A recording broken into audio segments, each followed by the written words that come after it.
So a new arrival this week, and it comes from Rapido Trains. There are 4 wagons here in front of me. I've got 2 examples of its diagram 1744 2-plank ballast wagons. Now these didn't actually survive into preservation. None of them were actually preserved. However, there is a recreation of one of these on the Bluebell Railway, and that was created using the chassis of an SECR 7-plank wagon and original works drawings. So measuring up for one of these has been possible by visiting that wagon, I presume, or obtaining the original works drawings. But effectively, these share the same chassis, brake lever aside, which is slightly extended on this version, as the SECR diagram 1426 vent van with the elliptical roof. Ta-da! And the self-contained buffers, etc.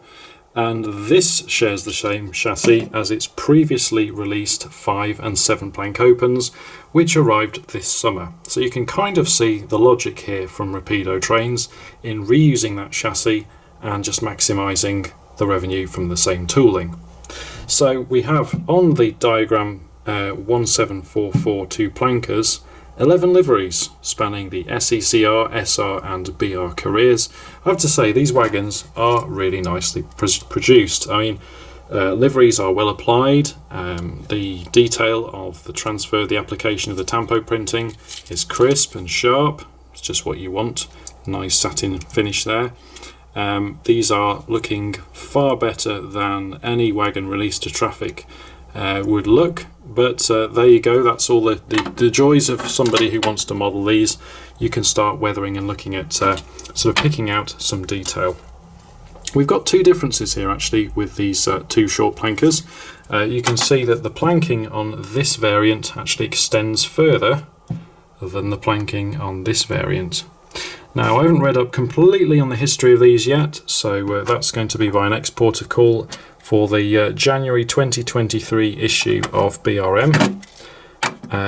But yes, differences. These are all braked on one side only, as you'd expect from wagons of the era. The wheels are very free running. We've got tension lock couplings fitted inside NEM sockets, so you can remove them to upgrade them if you want. And even the draw hooks have little miniature holes, if that will focus. There you are, you can see there, just behind the draw hook. So if you wanted to upgrade to 3-link couplings or something like that, if you were sort of the purist and you wanted everything to look authentic on your model, then you could do that with ease. What else is there to say? The vent van, I've had a look around this, a brief look albeit, but there have been some slight tooling compromises to be able to model these chains. Obviously, producing rolling stock at this price bracket, you have to look to make some sort of compromise. So rather than fitting these as individual separate items, they have been moulded. So some of these little loops in the steel there do look a little bit deep on the wagon, the way they've been moulded in depth there, but hey, c'est la vie. The only other slight observation that I could find with this wagon, comparing it with some of the photographs supplied by Rapido and online as well, was this sort of steel piece of iron here, which I felt didn't sit proud enough of the wagon. But come on, I mean, this is a tiny little observation. It's not really even worth bothering about. I mean, when this is in a rake and it's running on somebody's model, they're going to be happy with it. There's nothing wrong with this wagon at all. There's a good weight to it. I don't know why you would need to add further weight to this wagon.